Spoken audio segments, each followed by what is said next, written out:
little bit limited on time, so I'm going to get started again. Something that I wanted to show, but it started raining on us. When I was talking about when you're setting your airplane, the balancing of it, whatever, trimming it, I guess is what you call it. You're trimming it.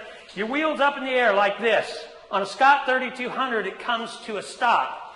Now, there's two different horns in there, and I'll show that in a little bit. But either way, you come up to the stop. Don't go past it. You just come up to the stop. And so the spring that's on the far side should be just a little bit loose. If it's pulling, it's doing that. See what it's doing? That's what I was talking about on that. So when you set it, you put it on there, and it will also save on your horns. Horns. A lot of you guys will get that. Your horns are hollowed out. If they're actually cut loose the way they're supposed to, you're not going to have that problem. Inside there, on that stop, another thing that can be creating some troubles, as I pull this one apart, inside here is a little spring that's, that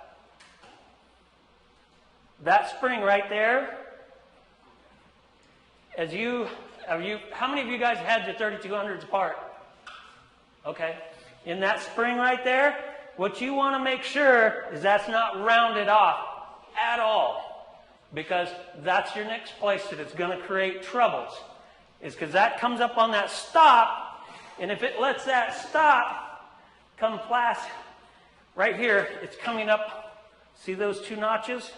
You also want to check those notches to make sure that they're nice and square with the world, is because a handful of chatters back and forth, what it does, when those do it, I'll break one over here. Whoops. If I can do it, this one's too tight. And I don't, okay.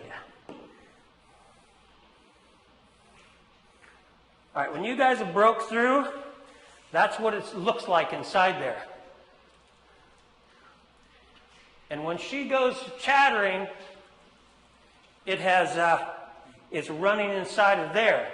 And that's why you have to keep that square really nice and square inside there. These little springs are kind of a little pain to, you press them out, but they're dirt cheap. Bushwheel has them. I think they're like, like 22 bucks or something. They're not too drastic. You almost pay more in shipping for the stuff. But that's what's happening in the process of chattering. And only a handful of chattering, and that will start, because it should be locking like that all the time. See, oh, I got it unlocked again. Let's turn that. So you can't have any wear in either one of those? Neither one can be wore. If you get in there and you find that's wore, most of the time it's in the spring. Seldom is it the block, because it's actually trying to make the block more square. Actually, to be honest with you, I don't think I've ever found a block that was wore. But I found a lot of the springs. And the other way you can tell is if you've got an airplane, you walk up to it, and you push it sideways, and the wheel flops over real easy into the off position, then they're probably rounded off. Okay. If you're... What's that? I don't know the guy, but yeah, the wheel will, especially when I'm pulling it backwards, the wheel will flop over. Yep, that's one of your places. Another thing, I'm going to hit one little base on mall tail wheels. Larry's the only one left with a mall tail wheel on the planet. Oh, you do too. All right. In this same type of spring thing on the mall, it's a smaller shaft, and it comes down, and it's a round pin in there, unless it's been modified somewhere in the past. If you have troubles with it and you're going to rebuild that mall, take it to a machine shop and have that made into a square key instead of the round key, and it'll start saving you all kinds of trouble in it. The other thing is I pop open Stinsons when they're having the same problem. There's these springs in here. This one actually has all 5, which is the right thing. But when you order these from Scott, or now they're Bushwheel, they only come with the 3. And that's meant for the little lighter airplanes like Cubs and Champs. On a Stinson 108, you want a minimum of 4. 5 is better. If you're going to do a lot of paved runways, you want to go with the 5. If you're going to do a lot of grass, you can get away with the 4. But 3 is not going to hold it. Now inside of here, yes? Oh, okay. Inside here, there on the pressure plate, there's these 5 springs in there. When you order a brand new bush wheel, they're set up for cubs and stuff, and there's only 3 in there. And I bet you half of you guys will take yours apart and find there's only 3 in there. I only got 3. Yep, you only got 3. Because that's all they came with, and most people, that's enough. But the 108, as you just seen, it gets what? What did we go, 275 on the tail? And then when you actually hit, if you hit really hard and you really set that thing down, you can be transferring up to 1,000 pounds on that tail wheel for a split second. And that friction plate to stop it. And that friction plate, what it's doing is it comes down in here, and it comes down into these pins. This one is bent. This one has some ailments. Oh, there I got it to go. All right, and then that comes up against a friction plate that's inside the top housing. Now, one thing that a lot of people do is they over-grease that. That should have very, very minimal grease in it. And it does make this brass plate wear a little bit more, but it also, this friction plate right here, that is the dampener for the chatter. And so you want to be careful you're not over-greasing it, because then you're defeating your purposes. But you want to have a little bit. Some guys run them really, really dry, completely dry. If you're in real sandy country and you're using a real sandy runway, I actually recommend running them dry, because that grease sucks up the sand and then it just eats that fiber plate off or the brass off of it. That gets grease from the Zerk, correct? That Zerk actually puts grease onto it, but it does not get itself into that plate. If it's put together correctly, it goes past it. It doesn't grease to it. It should have enough pressure on it that it doesn't let the grease, it only lets a slight little bit of grease out of there. It's coming down and greasing the shaft and this spring in here, so that when it does break over, it's not grinding itself.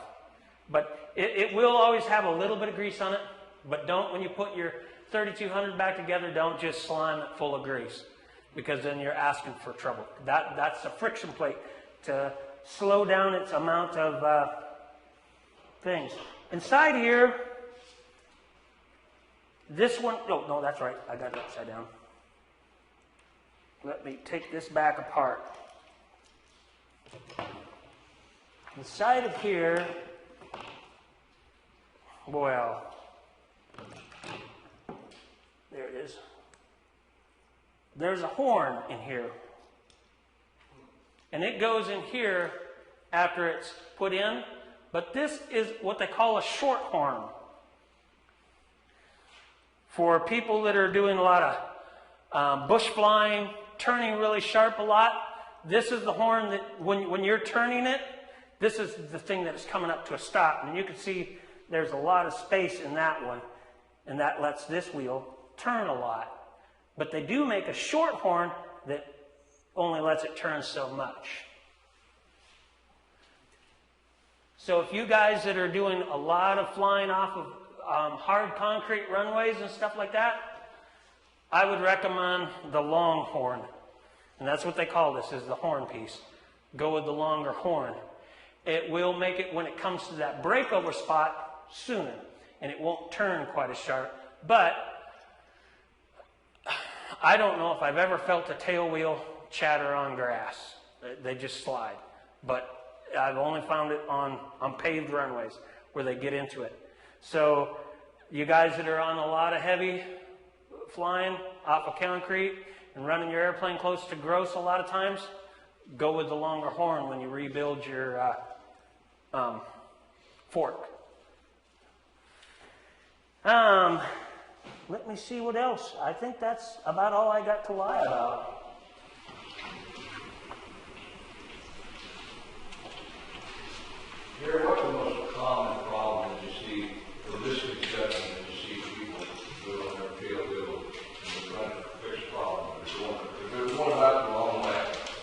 The most common thing I see was the most common thing I just found out here.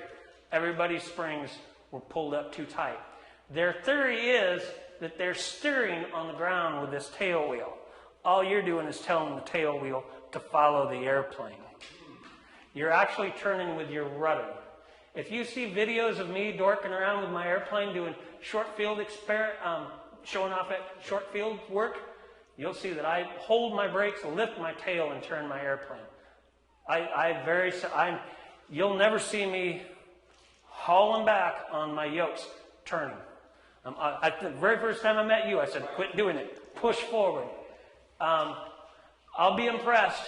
I'll really feel bad about it if any of you guys ever nose one over, but I'll be damn surprised, because if it could be done, I'd have done it.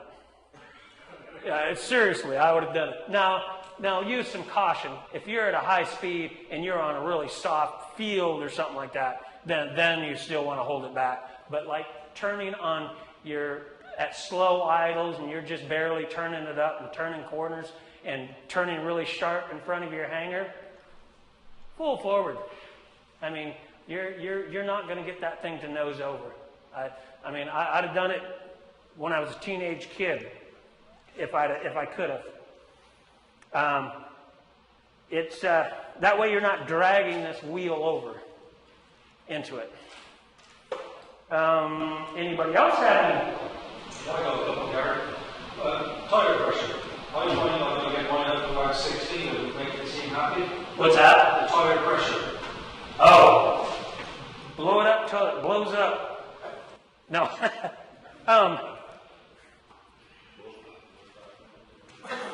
What's that? When it blows up, you go out fast too much. Yeah. I think, I have never really found a total difference. I know that your tire will last longer if it's at like 45 pounds. I mean, it seems like a lot in it or more. You get the sidewalls going bad in them, but some of your bush guys like to run them lower. And so I'd go at least 45 pounds on them. I just look at the Piper Super Cup says 45. Yeah. I think I'm middle-aged on the tail, so I've gone mine about 60. It seems to be a lot better. Yeah. Yep. I think it's all. in the book. I think all it's going to do is make it wear a little bit faster. But 45 is. I guess that's just all I've been putting them to is 45 for a long time. So the second question, Gary, is these leaf springs you get from Junior for the classic spring and the sculpt. Do you want to make a shim up to keep it square in there or something because the dimensions aren't? Your Bush tire people, they come with they're like horseshoe, they're C-channels, and you tell them what size of spring they have, and there's a shim that goes in there for them. What's that? There's a shim that goes in there for them. That goes right here. See, now this is the maximum width. Now, they also make a C one that comes down in here, sits in there, and makes it narrower for the 3 different sizes. I guess I didn't point that out, but Bush, because they bought out Scott, but Bush, they have those adapters, and what you do is you just give them the measurement of the spring from here to here, and then, see now, like this is the heavier, bigger spring, so you usually don't have that shim. In fact, if you've got a narrower spring than this on your 108, you're asking for trouble. You want the wide one on a 108. Yeah. Yeah. Yeah, Univair is going to send you the old original factory ones, and the old original factory ones will fit right on here, and there'll be no shim in there. Now, some people do, and Ken has it on his out there, that isn't you that has it, the shim in there? No, that's you. That's right. I'm getting confused. He's got a Dash 3 also. But you have a shim in yours, don't you? I have a ball tail with it. Oh, that's right. You have the mall tail wheel. All right. I was going to ask you, go ahead and finish up what you're saying. Okay. Some of these, when your spring is not getting the right camber, to see if that'll put it in there, you can get a steering from Where did you get yours? Went to a front-end license place. Yep. They got these shims that go into the camera. Yeah. The front end of the vehicle. You buy them different sizes. Yep. And that will change the camber of that, and you can gain yourself a little bit more life out of that spring. And also what happens is it will also tell you if that spring is the problem sagging too much. Because these springs, a lot of us have got 70-year-old springs on them. And so it shows what the fatigue is in the airplane. You know, that's a good example of it. So you can put that shim in there, and if it starts correcting the problems, but this is, a lot of people run and jump and start going after this spring when these springs up here are the very first ones they should have looked at, unless you look at it and you see the camber's back. So when it's sitting on the airplane, this was the other thing I was going to show.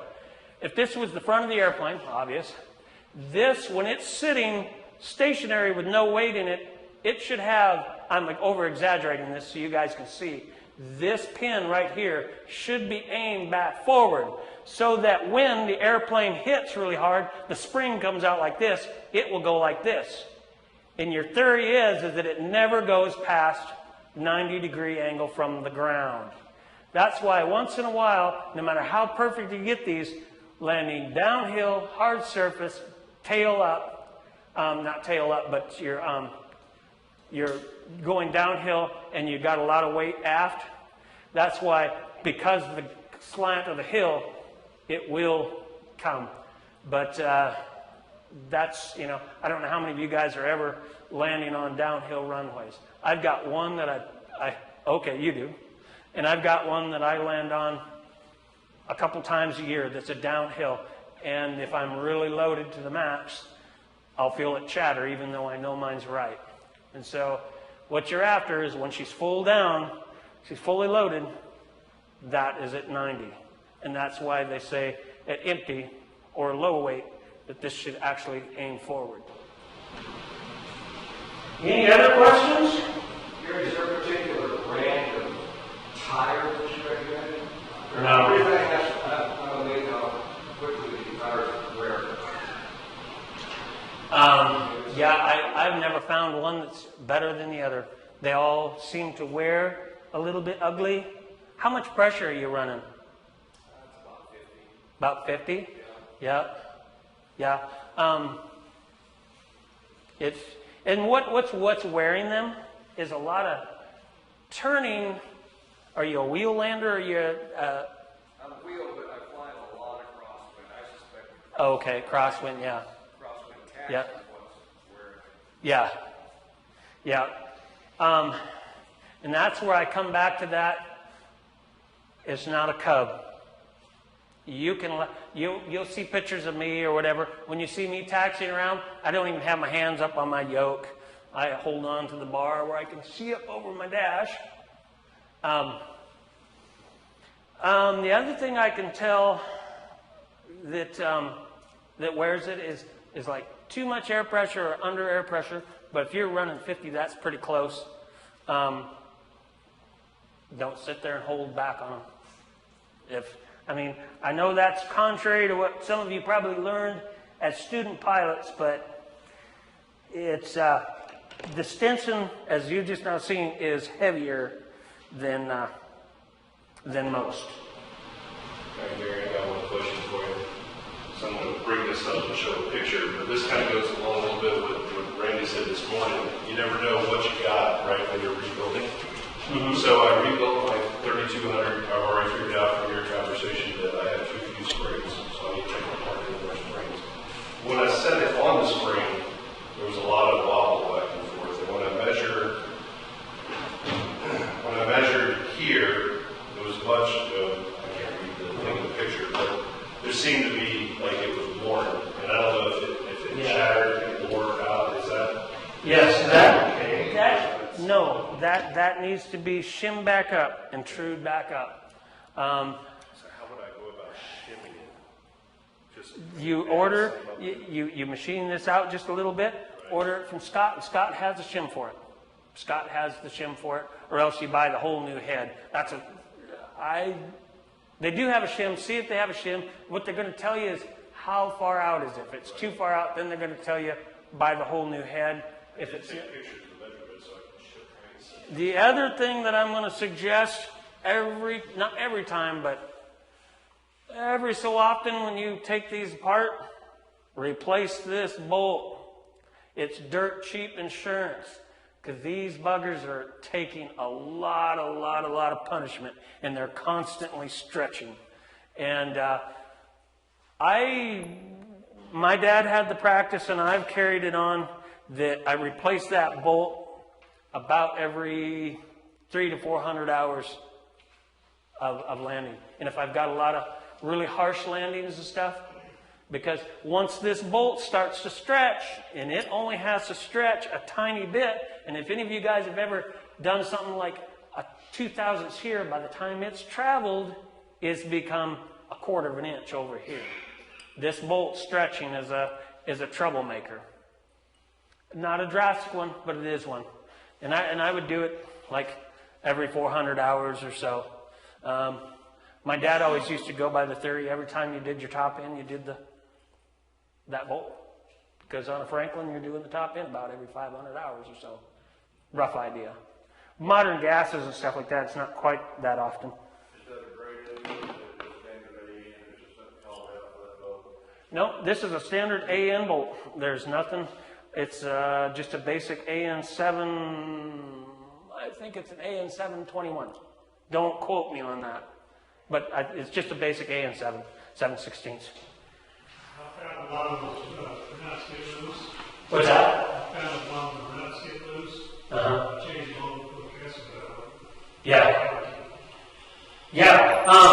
Actually, I normally run a castle nut on them because I take them off and clean them up, and or nothing else.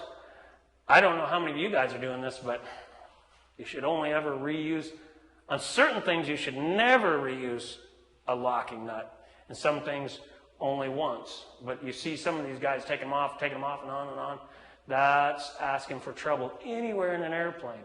And sometimes people go, well, gosh, that part from an airplane, it's not an important piece. It won't make any difference. But when it falls off, rolls down in, gets caught up in a cable or something, or whatever else, that's when it becomes a problem.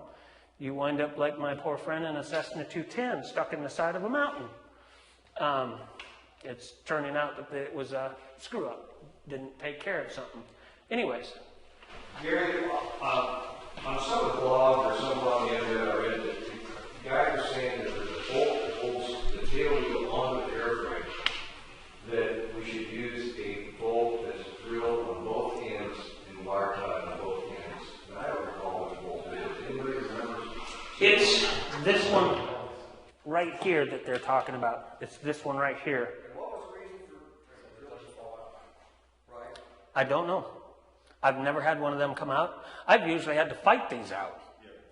I've never had one just fall out. Usually what it does is when the fuselage bottom longerons are starting to get weak, it just breaks out the whole tab that comes down in there.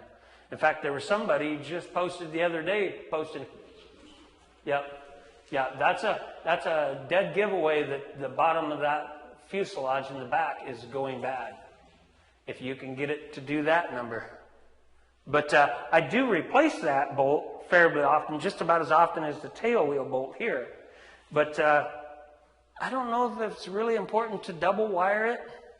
There's also a bushing in the fuselage at that point. Yeah. Wires, people don't even know there's a bushing in there. Oh, Yeah. that was a part of the same post, that's right. Yeah, there's a bushing in that thing. It's a double bushing, yeah.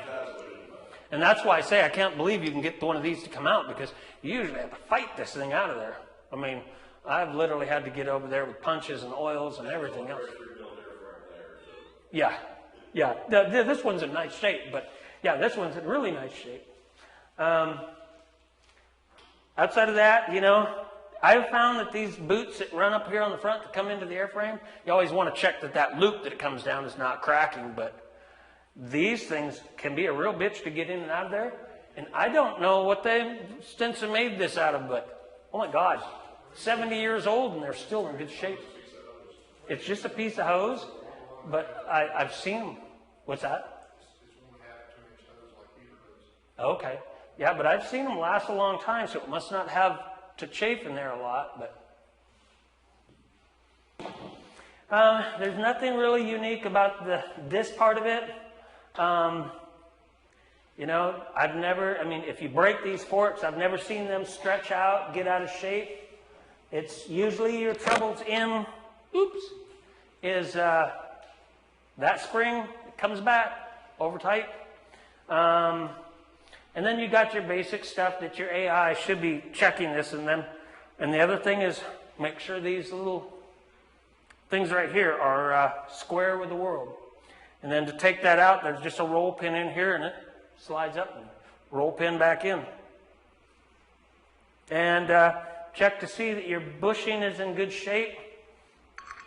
And when you check that bushing, do it with none of this stuff in there, because all that stuff will keep it from moving. Like this one's in good shape, but when you're testing it and you're cleaning it and stuff like that, do it without any of the guts in it, because that will tell you if that bushing is, if any of you guys want to get your hands dirty, you can feel this bushing is just starting to go to hell.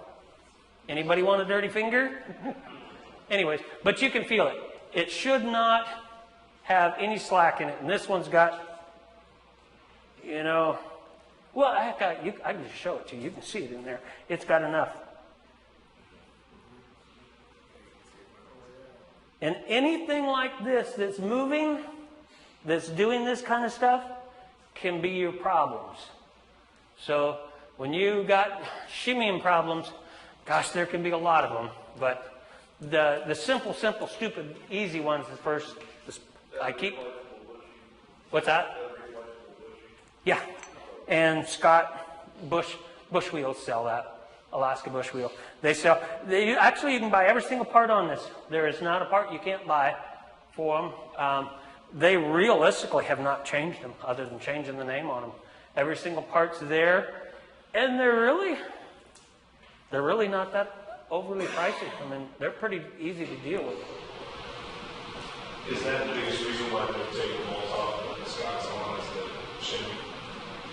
The biggest thing with the molds is that's what I was talking about outside. When I was a kid, some of you might not know me or know anything about me. I've been around Stinson's 108s all my life. My dad was an A&E, which is old school AMPIA. And he had a shop that specialized in antique airplanes, but really specialized in Stinson 108s. And so you never borrowed a dime from my dad. You had to work for it. And so I've been watching these Air 108s from when they were just used rags to rags on the airport being fixed up. So a lot of these conversions that are taking place took place where everybody started going to the metal props and the Scott 3200 is people would call up my dad, hey, my tail wheel's shimming. And he said, does it still have a maul on it? And he'd say, yes, put a Scott 3200 on. That was his answer to everybody. Not knowing back then, or not realizing that it was this spring starting to sag. Well, the maul is more susceptible to that than the 3200. And so when people would get a new, fresh 3200 that was tight and everything, hey, the problem went away. And my dad felt like a hero. Little did he know that 30 years later, I would be answering the same question, and it wasn't the tail wheel itself, it was this. And so if you're sticking with your maul tail wheel, it's going to show up its troubles a little bit quicker. And one of the only things that I can tell you about, because there's a lot more mechanism to this, whereas your maul tail wheel, if it still has the round pin that's the guide, have a machine shot, square it up, put a square one in it, and you'll have just as good a luck with it as you do a 3200. And so, it's just like back in the 70s and 80s, nobody wanted a wooden prop on their thing. When they needed a new prop for their airplane, they were putting metal ones on them. Well, now I'm starting to see everybody going back to the wooden props, because now that we're getting to where we can't find crankshafts, need the props. Gary, in Mobile, side of the world, we're seeing a lot of innovations in tail wheels and shocks and stuff like that. Anything that's being used on systems like that? No, not yet. And I've looked at it. I've looked really hard and serious at it. And the problem of it is you're going to get the angle of the airplane with the shock ones because it makes them sit up quite a bit higher. So some of these guys that are playing with bush planes that are sitting up on big 24s, 36s, and 42s wheels, they'll be able to get away with it so they can keep the angle of the airplane at the same for their flares in and stuff like that for slow flight, because that's what you're after with that big heavy-duty spring shock system in it. Whereas sitting on a set of 700s, your angle is going to be too high for doing short field. Because when I'm doing short field demonstrations, I'll on purposely hit tail wheel first because it's getting that constant, the most amount of flare. And that's how I get those 250-foot landings with them. But you won't get them if you're on 700s. And I don't know that if it's worth it unless you're going to be doing serious bush flying and you've already dumped a bunch of money into front wheels. Because this system, so long as you've got it all tuned out right, it'll work great.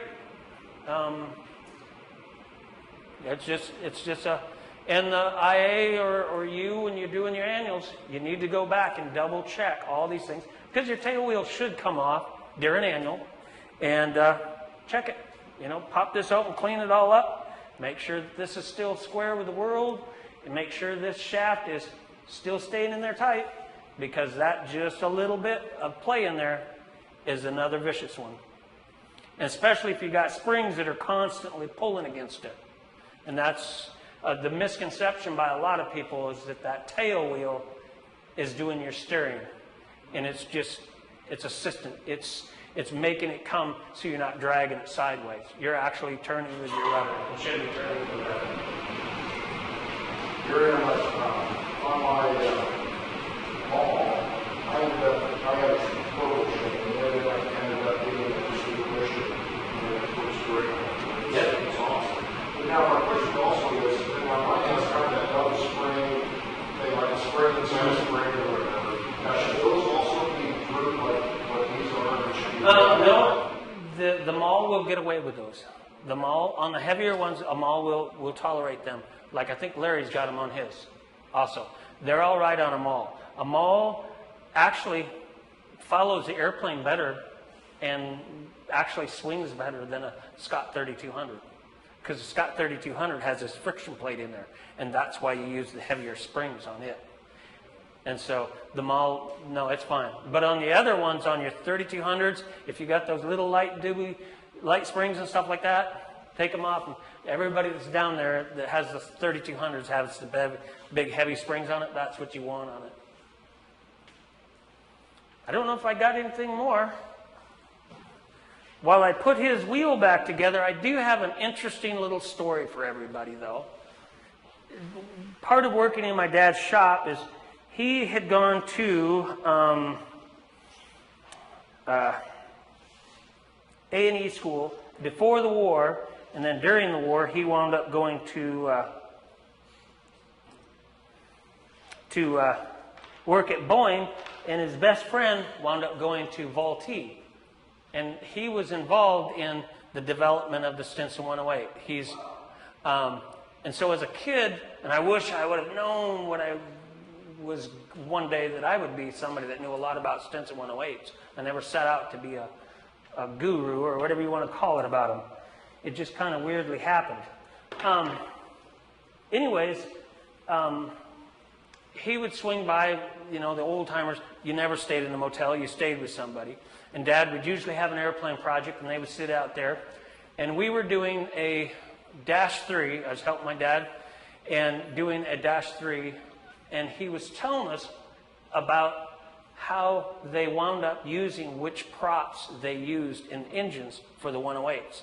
And he said when they first started out, some of you probably already know that the very first two 108s had 125 horsepower in it. Well, Stinson had been advertising before the 108, they never called them 108. Stinson never called them that. They called the Voyager 125.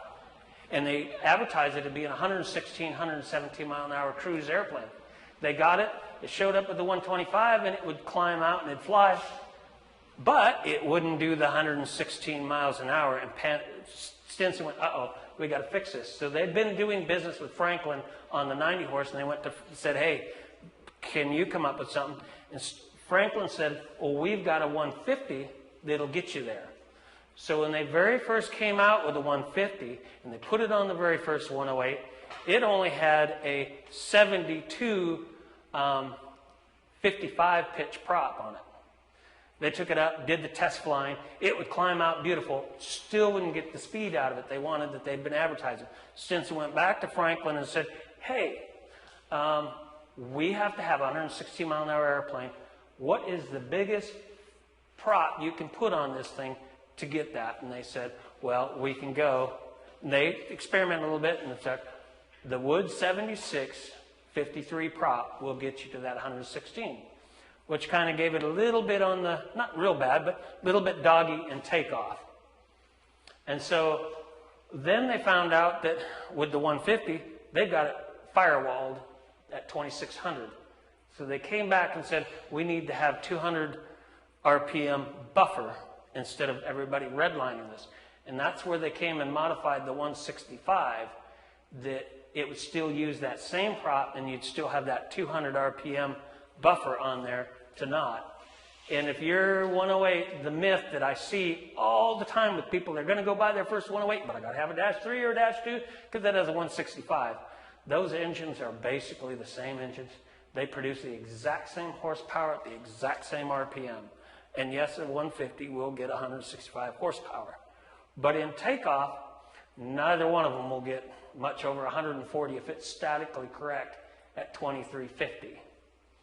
And so what happened with the -3, those were all supposed to be 180 Franklins, and Stinson had to be coming out with their 48 model, and the 180 wasn't developed enough yet. And so they kicked it out there with the 165 on it, and then the government started dumping military surplus airplanes on the market, and Stinson, you know, Vultee couldn't give them away at that point. And so the myth that the -3 is going to climb out and do all this much faster on a 165 is actually incorrect. These people that want to do short field, you'll get better climb out performance and stuff with a straight 108 and a -1 because your weight balance and stuff it comes out better because it was meant to have a 180 on it. But, you know, there's pros and cons to it. I mean, now if I can put this all back together, how did they come apart? When you put these back together, make sure that for your ear part, this is another one I stumble into too often, is they'll have this big one on the bottom because you put them together upside down somewhat. And they'll have the little one on the top. And what that happens is it's becoming a drainage problem when you're in water and stuff. Make sure you have the long one on the top because you reassemble them upside down. That's one of the things that I stumble into when I take them apart. Outside of that, I don't know what else to tell you guys. That was great. So I asked you before, is there a STC or 337 or a way to put a baggage door in a straight 108? What's that? Can you do a baggage door and a baggage compartment in a straight 108? Yes. Okay. There is no STC. Okay. If it was approved for a Stinson in any model, you can do it. Okay. You could actually, if you were crazy and inclined to enough, you could actually put the big tail on a straight 108. The only thing is if Stinson put it on one, you can legally put it on it. Okay. So that's not even go talk to the FAA. You'll have to do a 337 on it. Yeah. But yeah, that's strictly a 337, and we've done lots of doors.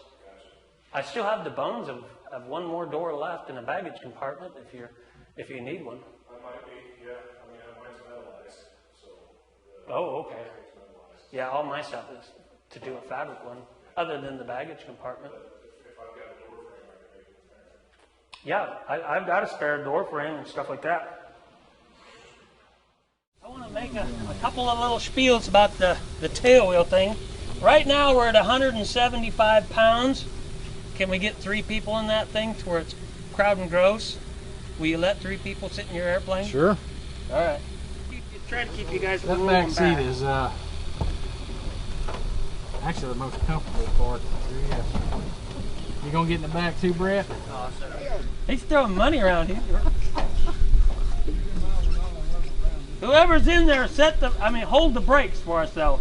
And set the bell. No, you can bounce around. That makes my point. Yeah, brakes on that side. Yeah, brakes are held. All right. We're at 270 pounds, you guys. Have any of you ever tried to put one in? Have any of you guys ever gone full throttle at the end of the airstrip and had your tail come up? Oh, yeah. Just directly once you hit it and you're sitting there? You got to roll a little bit. I catch people taxiing around because a lot of us learned to fly in Piper Cubs and Chiefs and stuff like that that are really light in the tail end, and I watch people after they're still taxiing around, they're doing sharp corners and stuff, and they're holding all the way back on the yoke. Those little light airplanes, yeah, that's okay. But I've put these landed 108s in bean fields, corn fields, plowed fields, and everything else. You've got to work at it to get it up on its nose. And I literally push forward when I make sharp turns, because holding back with that much weight, we're at 270, you put a downforce of that prop blast on there, that can actually, we've never been able to figure out how to put it up there, doing some basic math, that gets that tail wheel getting close to 400 pounds on it at a time. And that's where a lot of people over years are starting to get a lot of troubles with their tail wheel. A tail wheel is, it's designed to take quick pounds, but you do it day in and day out. First tip that I can give you guys with a tail wheel, when you're turning, especially if you got it close to gross, push forward. I promise you, I'll be amazed if any of you guys call me up and say, I hit my prop. Because if it could be done, Hey, Gary, I'd have done it years ago. Can you hold up just a second? They want to hear what you're saying. Okay. Brakes are off. One of the other issues that you guys are getting when you're getting chatter, I'm just going to assume everybody's had chatter, because if you haven't ever had it, you haven't been flying your 108. Because no matter how well you get them, at occasion there is a certain time when you'll get it. And I've always found with it, even if you got them perfect, if you're loaded to gross, you got a lot of aft weight, and you land on a runway that's running downhill, that's where I'll get mine to chatter. But what's going on is you want to have the camber of this a little bit forward, and a lot of people when they're checking their leaf spring, they do it with nobody in it. But if you'll look at this one now with people in it, he is not aimed forward anymore. He is aimed a little bit back, and that's why Jody's having a little bit of trouble with shimmy when it's getting heavy.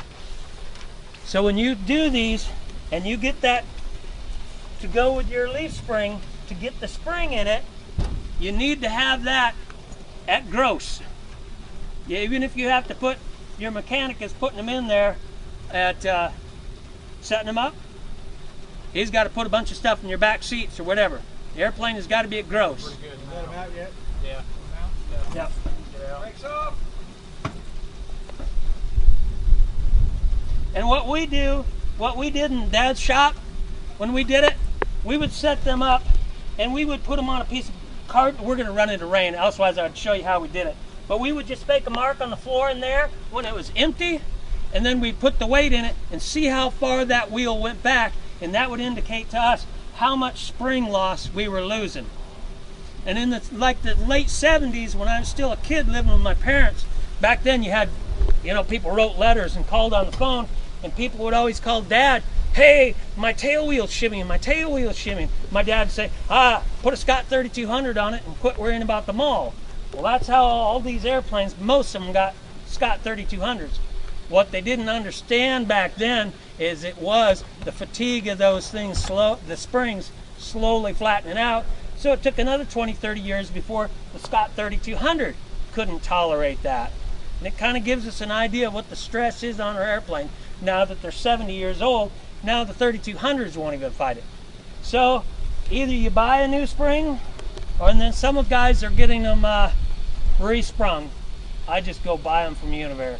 It's simpler, and that way you know you got it right. But, so when Brett posted that thing about the angle, it needs to be slightly forward. That has to be slightly forward, not empty. It has to be loaded to the max to make sure you're right. When I'm doing a pre-buy for somebody, you can't do it with a -3, but on like a -1, -2, straight 108, I'll literally step up on and put a lot of pressure on the pickup handle. And that handle should hold you up. I've only bent one once, and the guy freaked out on me, and I said, well, that means that your longeron is no good either. Well, we poked in there, and the longeron was bad in that airplane. It was rotting out the belly. So you're getting two things at it if you're going out there and doing them. I'm going to do one more thing. I'll show you guys. Some of you guys might already know how to rig it, but if you're running anything lighter than these springs, they're too light. I even run heavier than those if you guys are doing a lot of grass and bush flying. But are they too tight? Mine are tight like that. Are they supposed to be that tight? No, they aren't. This is a problem also. I'm going to get this off of this scale. You want to let it roll back? Yeah, let it roll back. Don't let it run me over though. This big old bird will squash me. There you are. How you set these up when they're up in the air after you've got your spring thing, you bring your wheel all the way over to where it hits the lock. And then once the lock is done, then you bring your rudder over to it. This one over here on the opposite side, that's the long one, if we were going to do this one, we would have it to where it is just barely loose. You do not want it tight. It's binding. And so once it starts its chattering, it wants to start doing this on those springs. You want it when it comes over to the lock, right there, this one right here is too tight. It needs more slack in it. And this is what's creating this trouble. It should feel like this one is on this side. So this one needs links more in it. Vice versa, the same way here. You shouldn't be pulling up your spring when it's here. This one should be just like that one. Well, this one's right.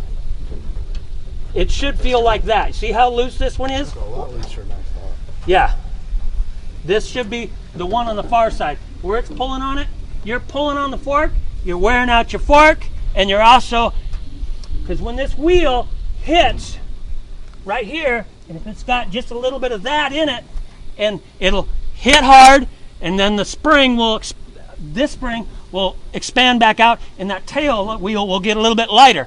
And this one trying to pull on that will start that action of switching back and forth.